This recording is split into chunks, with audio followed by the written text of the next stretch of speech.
Let's start with our little massage tapping procedure. Just rubbing your hands together, standing comfortably and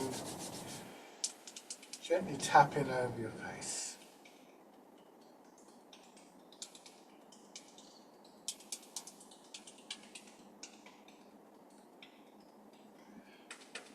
Over your head and neck.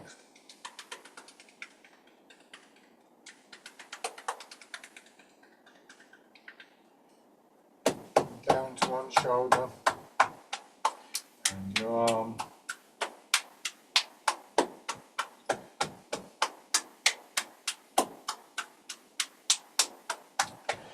To the other side. And your arm.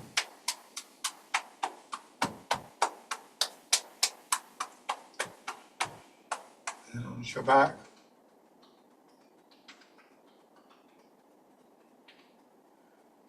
Around your hips.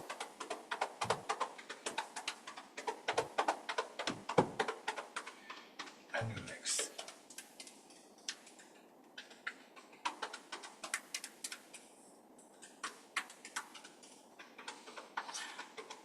Light on your belly as you come up. And then the upper part of your chest.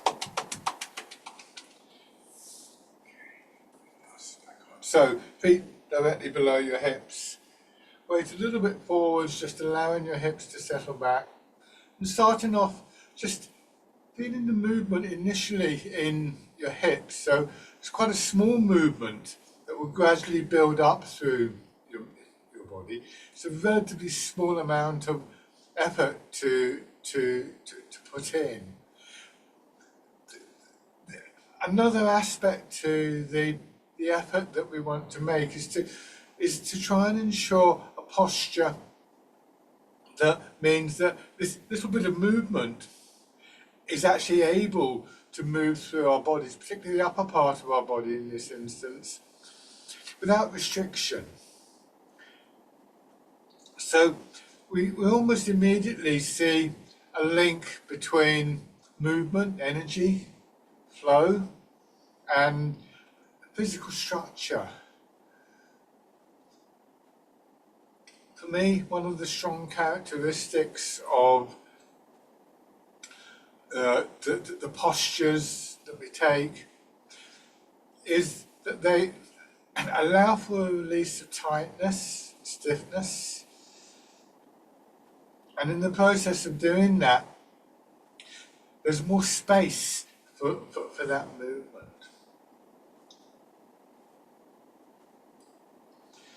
So we want to try and stand, move in a way that doesn't put us into conflict with our bodies. Doesn't mean that one part of the body is somehow straining against the movement of another part. And one of the kind of foundations of that is that no one part of the body should be expected to move more than that space allows. And in the end, the bigger movements are an accumulation of these small movements.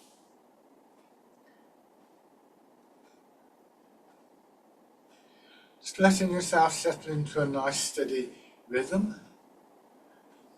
Noticing where there might be tightness, blockage in your body. Sometimes we find that just the development of posture and movement through a session just encourages a releasing, a dissolving of that tightness. Other times we might need to be a little bit more kind of proactive about it, but not right at the beginning, because any effort that we make is led by a clear awareness of what's going on in our body and a deliberate intention. And so one of the phrases that we find in the sort of Tai Chi writings is something like first in the mind. This is not to suggest mind over matter, but rather things like our perspective on our body, our awareness of the landscape of the body, and our intentions need to kind of line up.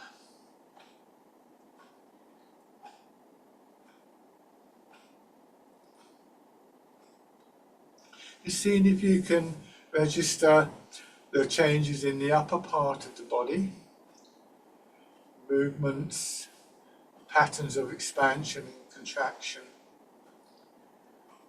back, sides, the front of your body, feeling your arms swinging very loosely from your shoulders.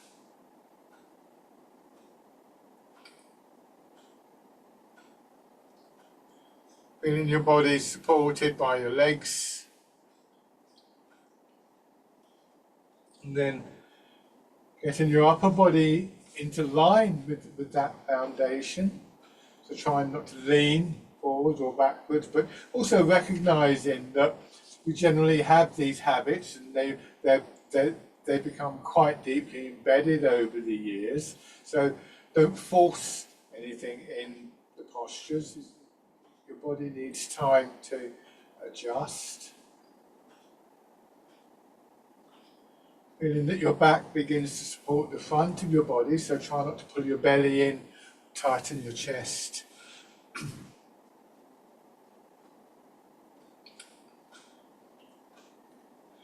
You may feel straight away things like your breathing come more easily. If you're not tight in your belly, tight in your chest, for instance, then there's less restriction on your lungs. We don't have to make ourselves breathe more deeply or more easily, more fluidly. Rather, it's a matter of developing the sort of environment within the body where that happens quite naturally. Raising your arms. And that approach of developing, cultivating an environment where the movement can begin to flow more easily, whatever those movements are, is an ongoing theme in these arts.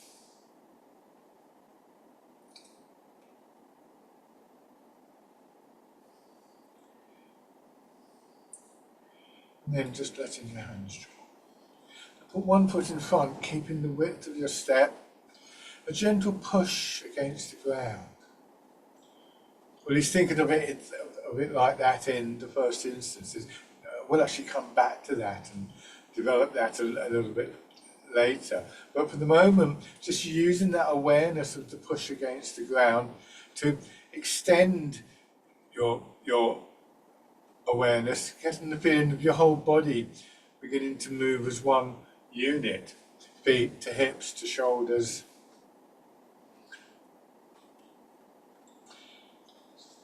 And this encourages a further gathering and quietening of your attention. So again, we have this interplay, this overlapping between three things that we can easily see as being quite separate, but which really we're looking for a harmony between, of the physical structure, the mechanics of the movement, the body, of aspects of mind, awareness, intention, and movement and energy.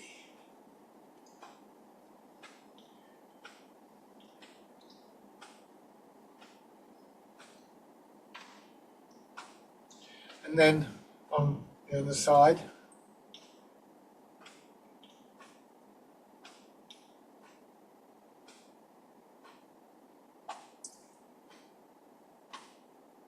so as well as being useful physical warm-ups, these opening exercises give us a little bit of space for reflection on these ideas and to bring these fundamentals of the art to the front of that attention so that they're sort of in place.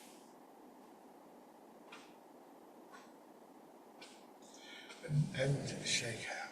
So, as always, go very gently with any adjustment of posture, but what we're looking for, again, feet hip width apart, supporting your hips and your shoulders. Bringing your weight forwards. This is exaggerated. Come a bit closer so you can see. It's more than a bit exaggerated, actually. This tends to pull you forwards. And rather than what we often do, which is pulling our shoulders back to make the correction, and that bends the back, it tightens your back, tightens your shoulders. It's here, lower back, hips and buttocks, just allowing gravity to draw them down a little bit. And that levels off the pelvis, and that brings you more to the upright position. And just getting a sense for the quality of this. This is what we call central equilibrium. And it's a feeling that we want to try and maintain through all of the movements. So it's a useful quality to note and to bring your attention and your intention back to. Now, being careful of your knees as always. Let your hips drop back just a little bit more. As you go down, there's a feeling of compression in your legs. Don't force this, but you'll reach a point of what we might call fullness in the legs, and then they'll start to expand. And when they expand, your feet get pushed into the floor and your hips get pushed up. And then as you come to the top of the movement, once again, gravity takes over and pulls you down. So we start to feel this cycle of movement between feet and hips.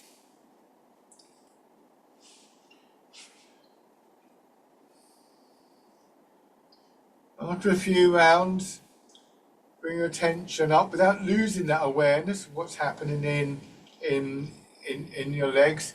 Feel your hips pushing up into your back and your spine.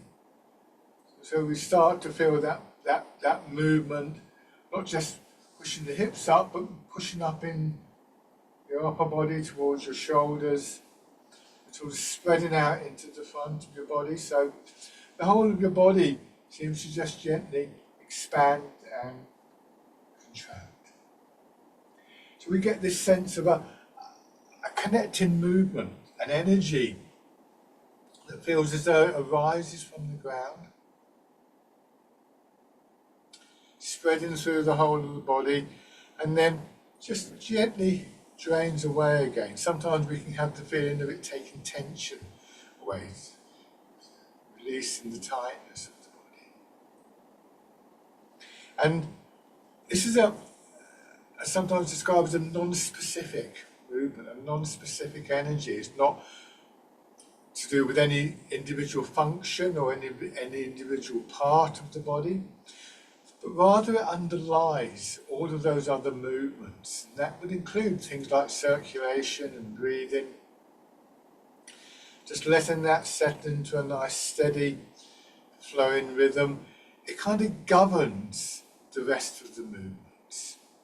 So although we go beyond this in the sense that we start to create patterns, movement,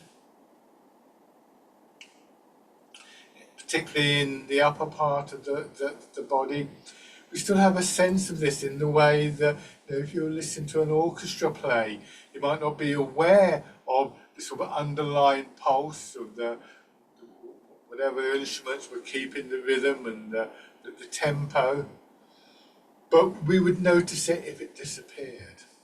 And one of the things that we're trying to do in Tai Chi and Qigong is to really develop this flow, this energy.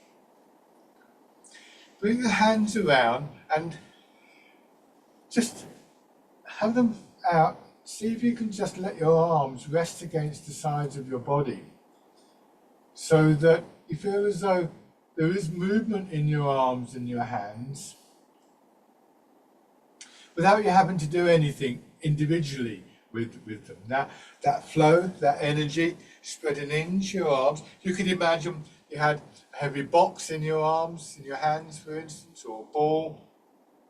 I sometimes use the image that there's a tray of drinks there, because although it's a very dynamic movement in the arms, there's also a quality of stillness.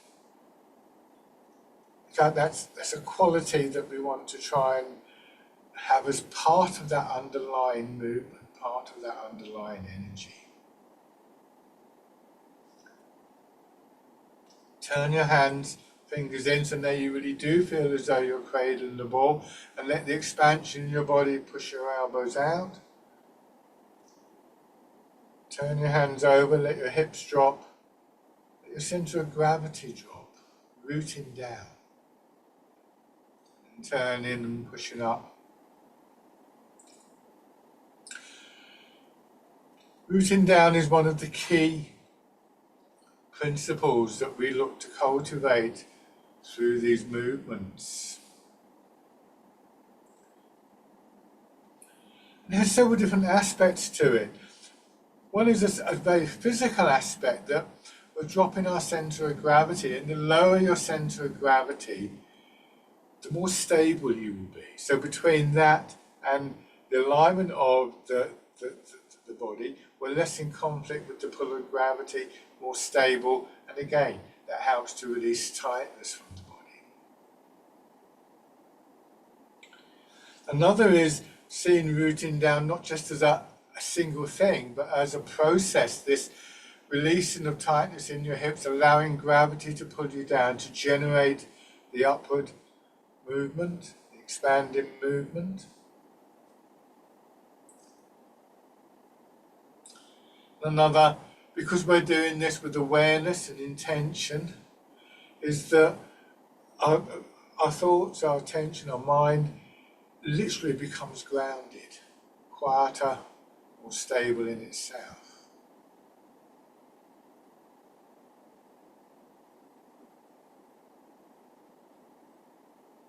You may notice again that your breathing naturally harmonizes with this flowing rhythm. If it doesn't, it shouldn't be forced. Just letting your body breathe however it feels comfortable to you. And even if it is, you may find that every now and then you want to take an extra breath or a longer breath, and that's fine. The important thing is not to strain for your breath, and certainly not to hold your breath.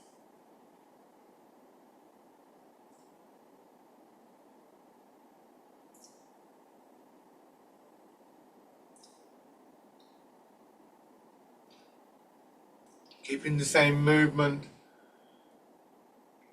in your hips and your legs, and that rising, expanding, feeling. Turn your fingers out, and with the next expansion, letting your arms be pushed away from your body. Notice how they swing up. Keeping your hands a little bit in front of your body. And very much a little bit. So you see there, I might sort of start my little fingers in line with my shoulder, but not my thumb. And this helps to keep that longer, broader feeling of support from our back, and means we're less likely to stiffen up in our ribs and our chest.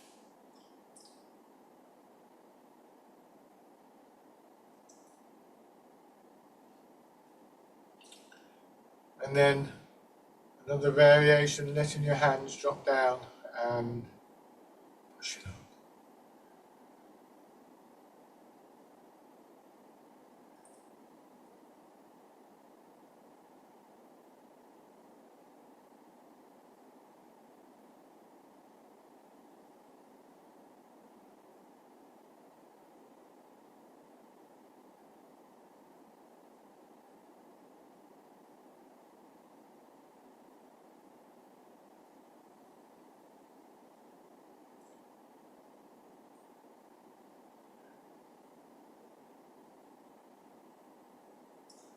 There's a moment at the bottom of the movement here where you can be very aware of the weight of your arms hanging down. Sometimes what we find ourselves doing is sort of struggling for the movement. Just let them drop down, let the shoulders drop.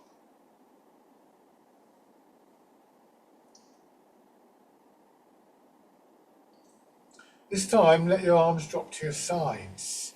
And then as you push up, focusing on one side of your body, starting with your elbow, drawing your fingers up, dragon plucks the stars from the sky. sinking down. Taking the moment just to let your hips, your weight settle, and then pushing up through the other side. Don't lean to one side or another. It's not so much a physical change as it is just where you're putting your awareness and your intention. Which parts of the body are you intending the movement to sort of focus into? The expansion and the contraction will still be all the way through your body. It's almost like you're choosing a particular pathway through your body.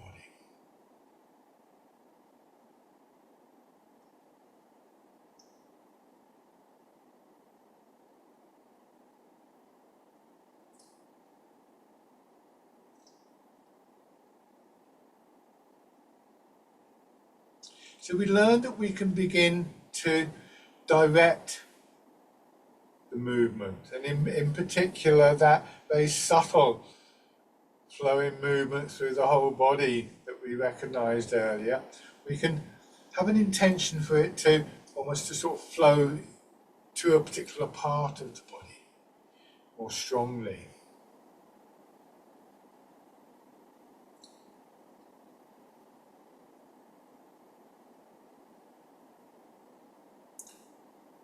So you might say, if you've got a stiff shoulder, perhaps, if your shoulder's a bit tight for some reason, have the intention that you want to feel the movement there a little bit more strongly, and in particular, to release that tightness as you go down, really sort of focusing on that dissolving, releasing feeling.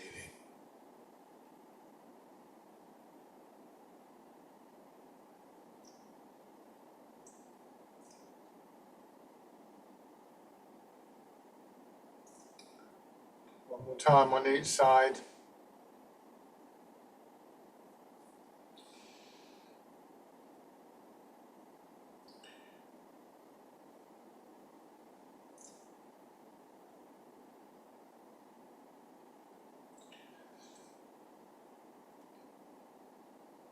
Now, coming back to the standing position that we started off with this gentle sense of your hips just dropping back. So in those initial 4 exercises, those are very distinct, if you like, mechanical, physical, dropping of your hips and then a push up. But given that this is really initiated by the pull of gravity through your body, however you're standing, gravity is always pulling you down, and unless you've collapsed, there's always going to be a response upwards. So we don't necessarily have to go up and down in our hips, but what we do want to do is to try and again maintain that environment within which those movements, the downward contracting, the upward expanding, aren't restricted. So the next couple of exercises make use of this higher posture, that sense of sinking down, allowing tightness to drain away, so that without restriction, gravity can pull down on our hips and that whole of that area, really through the whole of our body. And the response to that, coming up from the ground, coming up from that compression, also has free passage. Bringing your hands again to the center of your body, seeing if you can lightly touch the side of your hips, and then expanding up through your back, movement, pushing your arms up, palms up, as though you're pressing against the low ceiling, back down, bringing your hands down, again lightly touching the side of your body, and then pushing out and turning.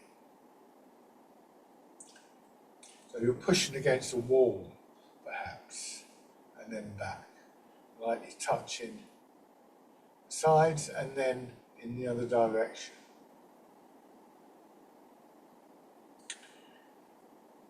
And back, and then pushing out to the side. So again, there's an intention to guide the movement, which is called pushing in 4 directions. And a key part of the body is that central area, hips, waist. When we move there, the effect can be felt through the whole of the body.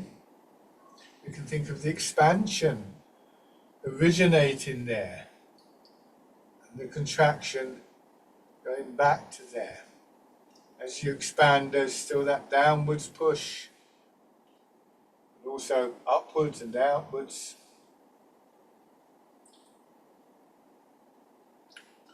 There's also a moment of just settling when the hands come back in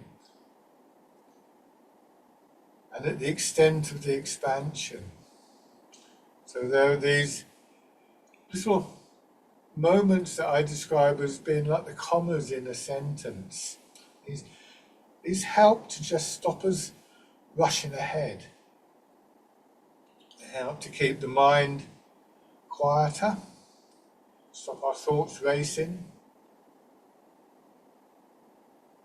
They help to stop us speeding up, and we often experience that speeding up in the upper part of the body, particularly the arms and the hands.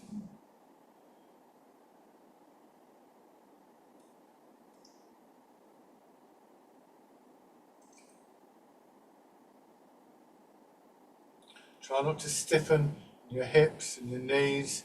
It will be strong in the muscles of your legs, of course.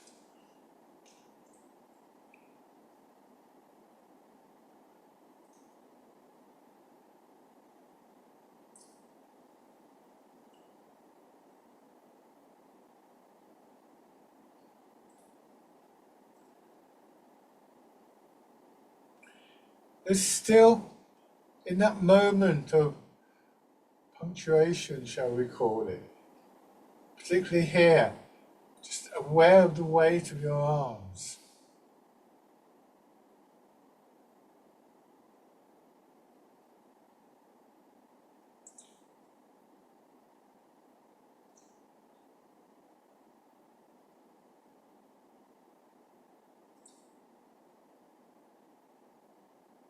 Now, your arms drop down, and again, focusing on one side, pushing your arm away, fingers gently drawn back, spread out a little bit, and straight down the center line of your body. If you are uncomfortable, if for instance your shoulder stiffens up, then make it a lower movement, at least to begin with. Looking for this smooth flowing, massaging quality in the movement.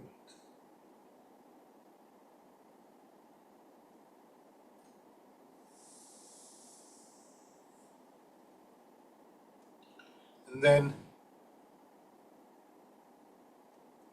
add in the turn, so drawing your arm across a little bit, again, noting that that central area of the body becomes a really important focus of attention.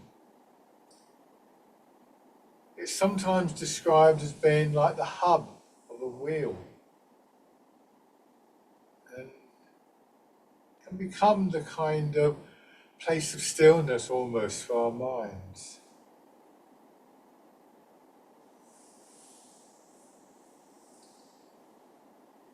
Now, change the other side.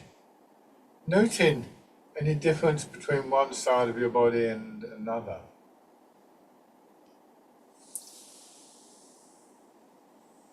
Remember, when there's an expansion in the center, it will expand downwards as well. So we still feel very strongly that connection downwards into the ground. And the sense of the movement, the energy rising from there.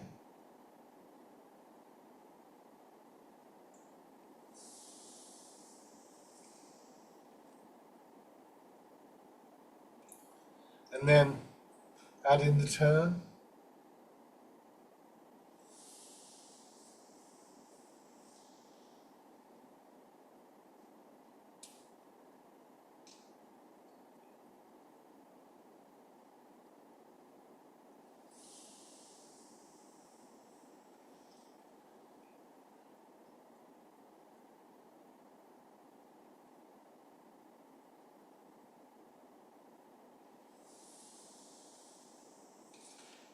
So now just letting your arms rest and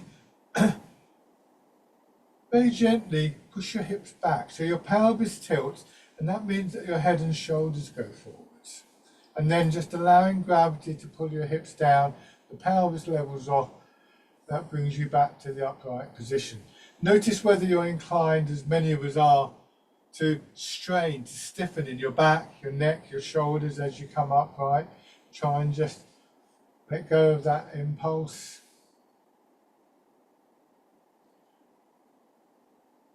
Your weight drop just a little bit. Hips dropping down. So this vertical rotation in the center of the body has a very strong influence on that upright alignment.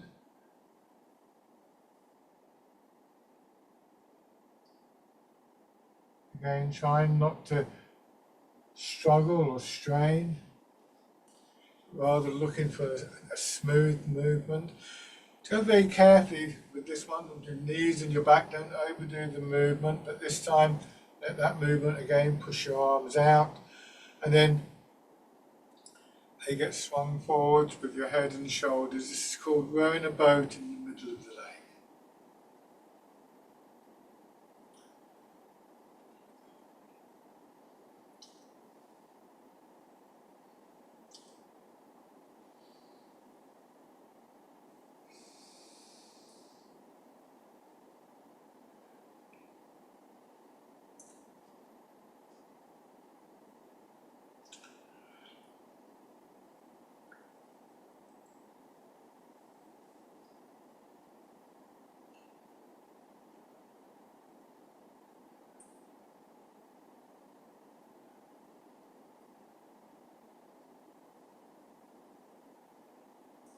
Then turn your hands palm down, turn horizontally, then push your hips back so your arms are pushed forwards.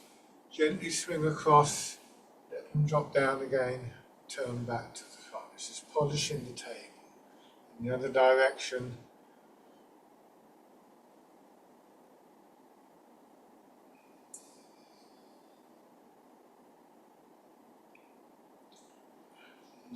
In the back, exaggerate again so you can see what the hips are doing, but bear in mind this is very exaggerated. Swinging across, dropping down, turning back. Turn the other way.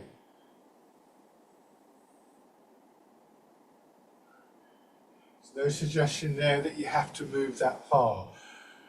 If you move too far, you'll lose that sense of spaciousness within the body. Your body will tighten up. So that feeling of space becomes a useful guide to how far to move. It will gradually build.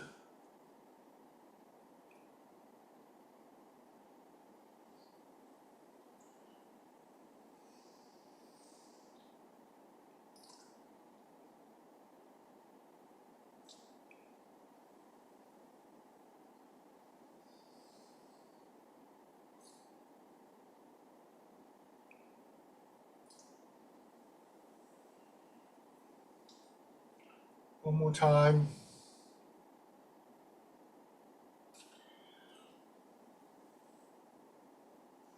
And then just stand. Give your legs a shake. This awareness of that dynamic quality, that flowing movement, the energy, however you care to label it, gives us a direct link between these arts and Chinese medicine. Chinese medicine, the idea of the energy flowing through the body is a fundamental part of it. And to simplify, and it is a simplification, our well-being, shall we say, is directly linked with the quality of that energy, the strength and the flow of that energy. Chinese medicine is a highly sophisticated system. It gets a lot more complicated than that.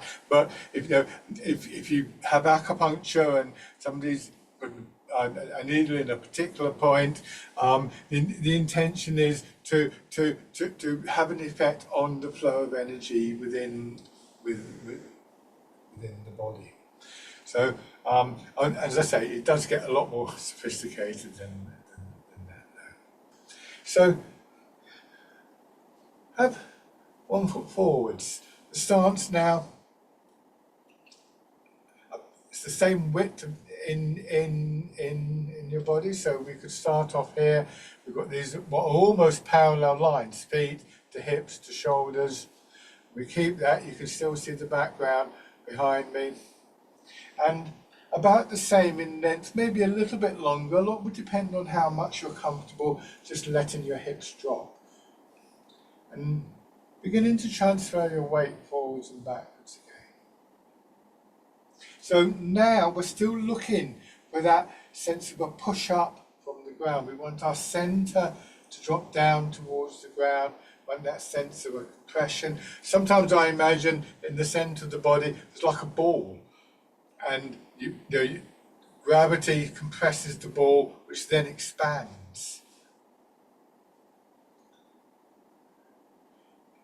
And the intention now is for that movement, that energy, to move the weight forwards or backwards.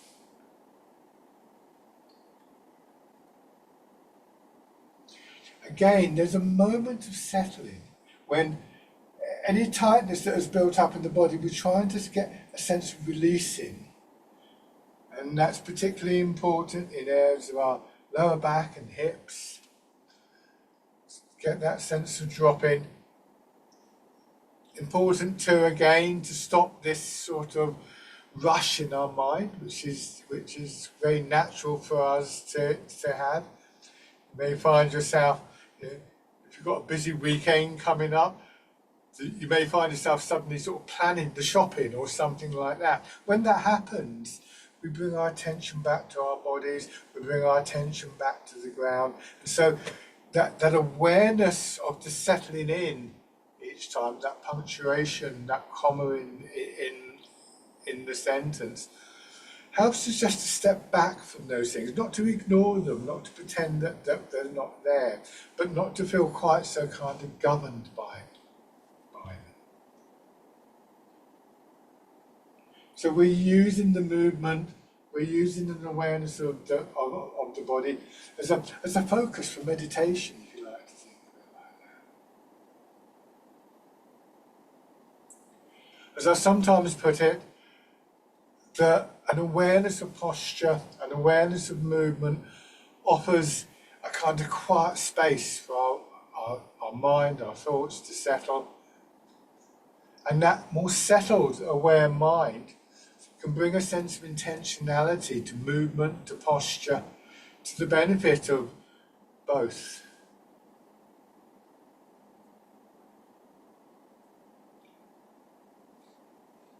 This is an important exercise for all sorts of reasons, but again, there's a very important physical aspect to this.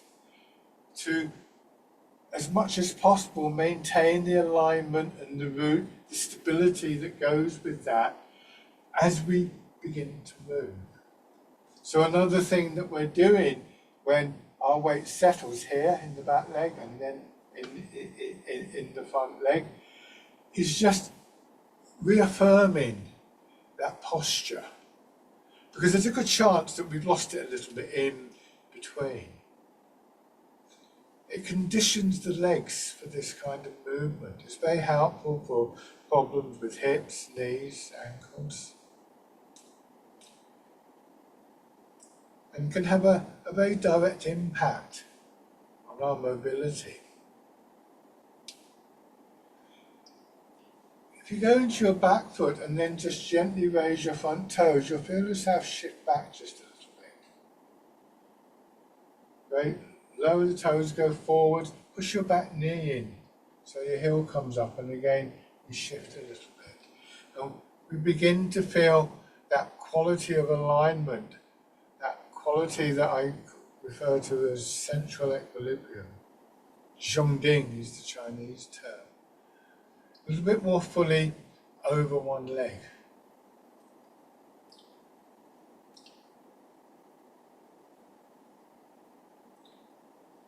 Try not to stiffen up again in your back or your shoulders. It's very normal for that to happen. But in fact, one of the things that we may notice, particularly in the back leg, you push the knee in, actually that encourages the hip to drop a bit more. In the front foot, you can have the front foot turned out. There's a similar response. Personally, I find it easier to notice that in the back leg, but again, I'm feeling a bit more dropping through your hip. That doesn't necessarily mean that your knees are going to bend more. This is this internal feeling of ungripping, of releasing tightness and stiffness. And then bring one foot in. Step out, so it's the front foot, it's the heel, then the ball of your foot. Gently push the foot into the floor, plant the foot, and then let your weight follow.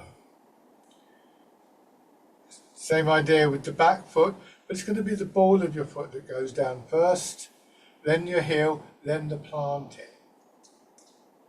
So you're walking on thin ice. So, given what I was saying about the significance of the contact with the ground, that sense of the root given us the physical stability, and what is almost what we could describe as the dynamic between the foot and the ground, giving rise to this movement, this energy. It's really important that we establish that contact, hence the planting.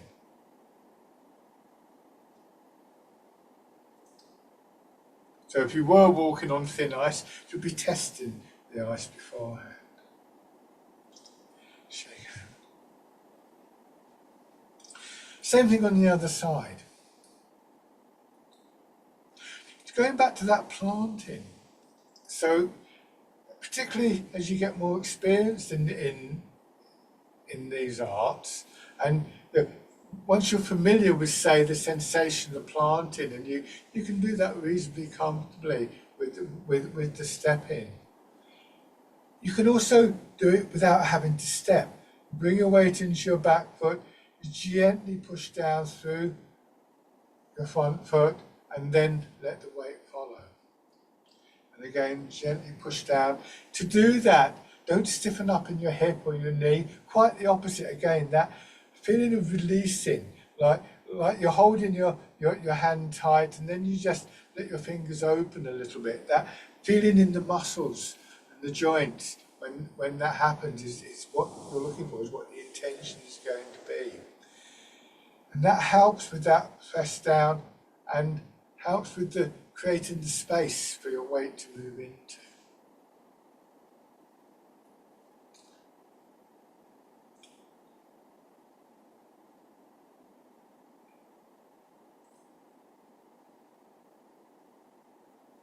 Beginning to raise your toes and your heel. Again, you lower your toes, you plant the foot, you move away. So it's not restricted to simply taking a step.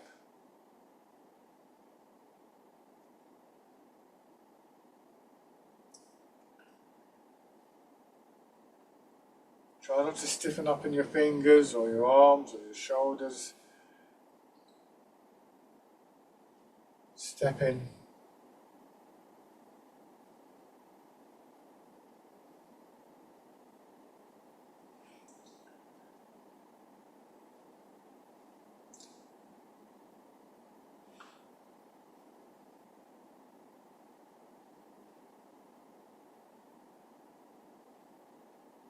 And then take a few steps through. You can either go forwards or backwards, depending on where you have the room.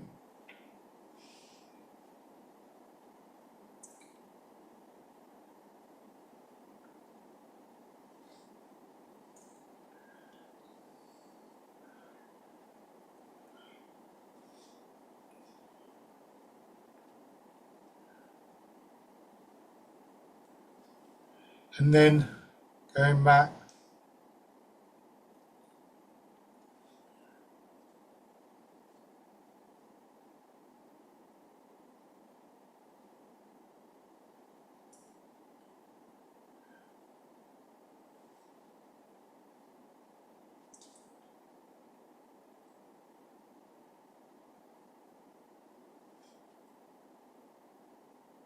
And again, shake out.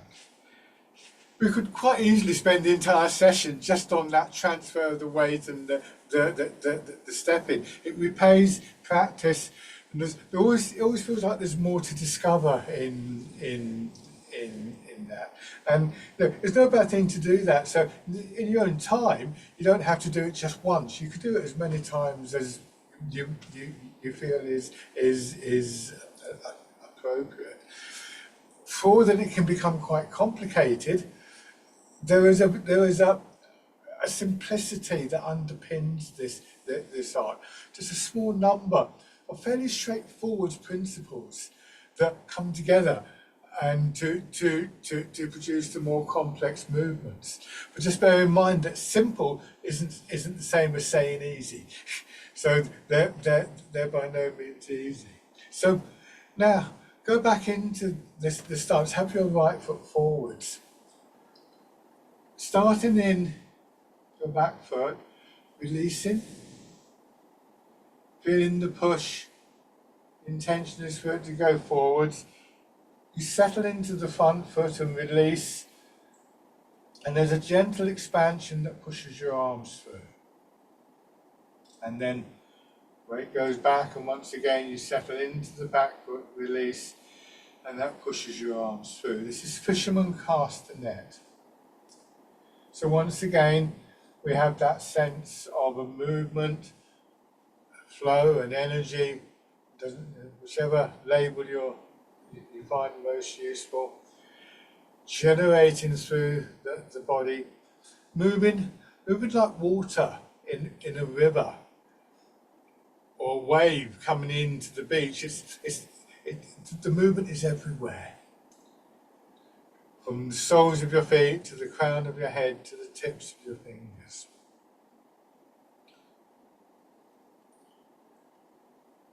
And the intention, the choice, is for it to be expressed through this movement. Fisherman cast a net.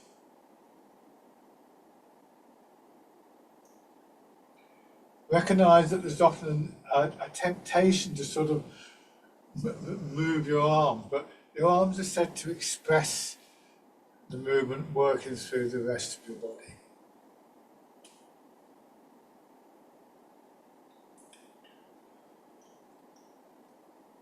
Now, as we found earlier, that central part of the body, hips and waist, the hub of the wheel, can change the direction of our arms.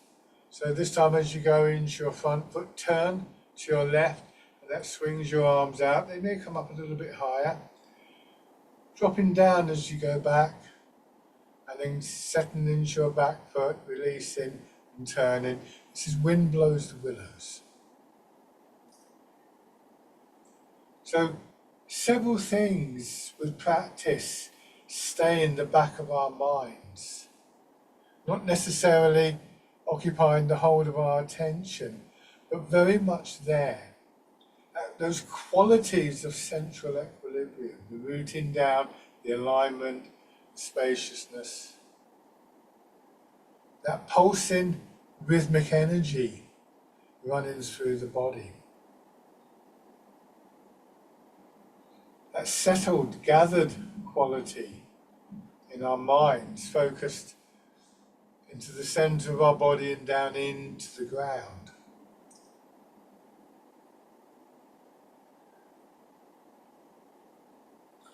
The patterns of expansion and contraction, particularly in the upper part of the body.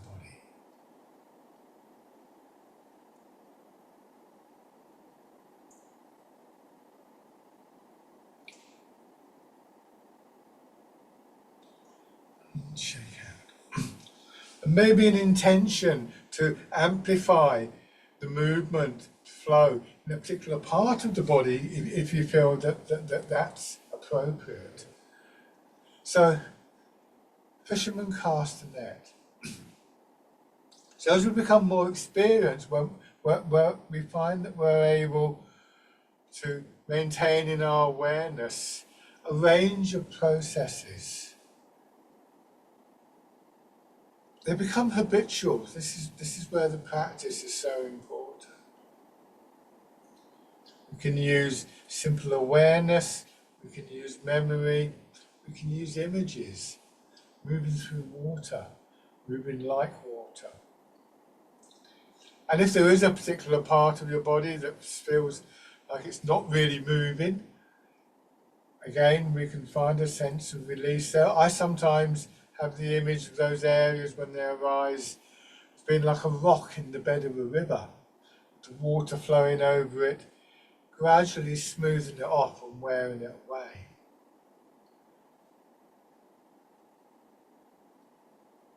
None of these ideas, none of these images are complete in themselves. So which ones we choose to focus on?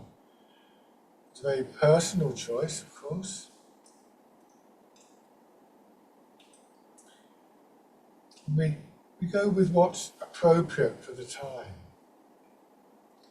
Turning into Wind Blows the Willows.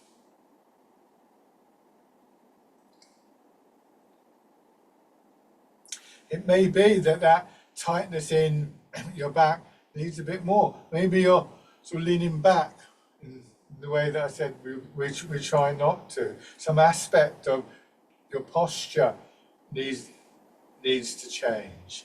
Change that again, we should develop really gently, giving our body time always to adjust to that.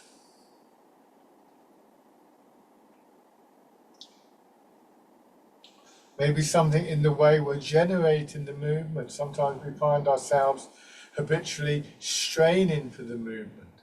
Think of that image moving through water. Imagine you're in a swimming pool and you decide to swim to the opposite side. When you enter the water smoothly rather than with a stiffening.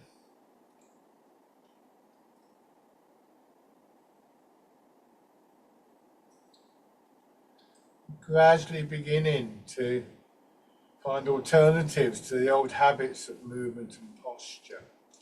Now this time, combining with the stepping. So again, you can go forwards or backwards. So here I'm going forwards, I'll push my back knee in, I step through, and I plant the foot. This is Dragonfly Skims the Water.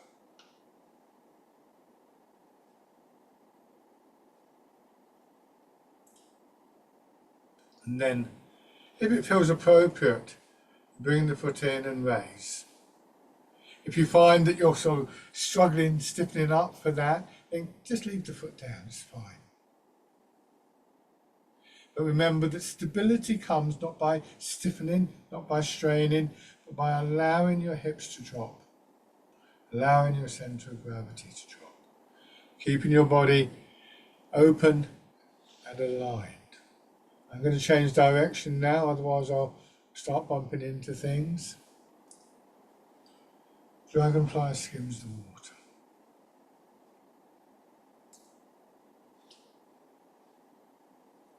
Notice that my elbows hang down here. It's not this, it's this. But it's tricky. You will wobble around a little bit. That doesn't mean that you somehow failed.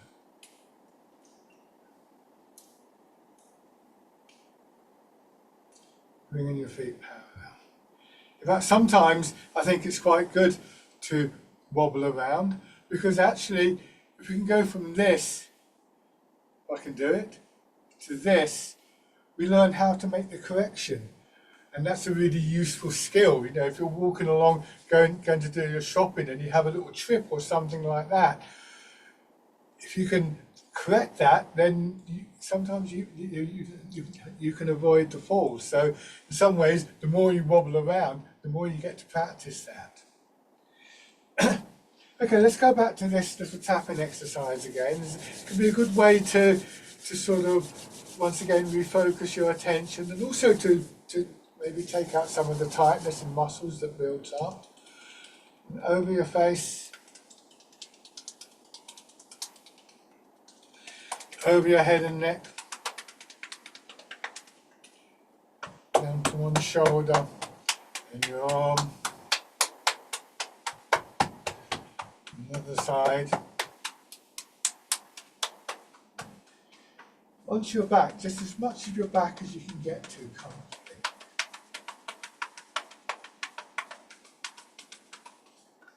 and around your hips. Legs.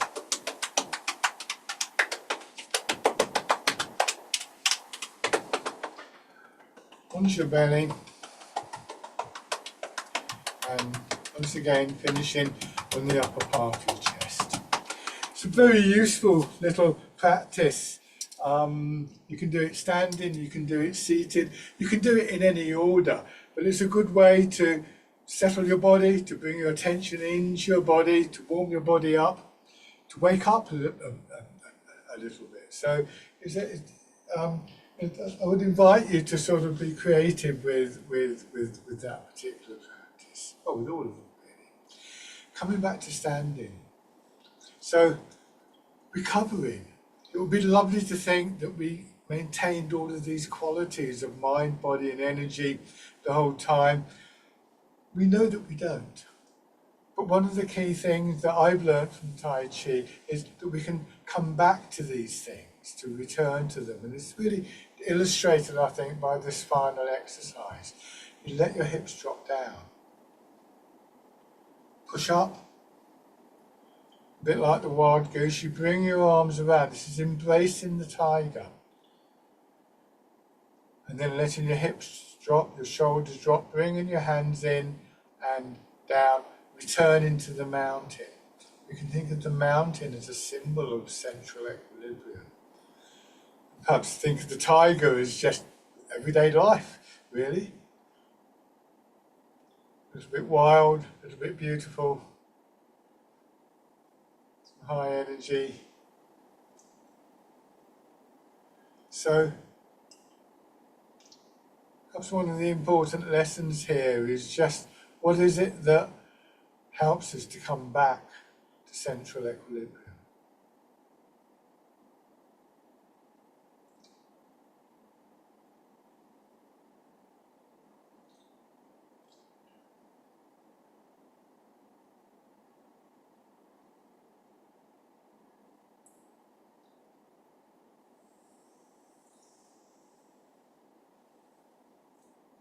One more time.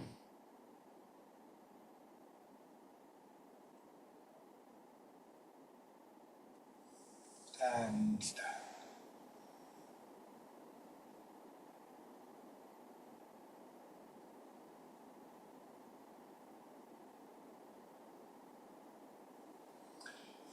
Release the shake. So thank you very much for watching and joining in, and as always, very welcome to contact me with questions and comments. Bye for now.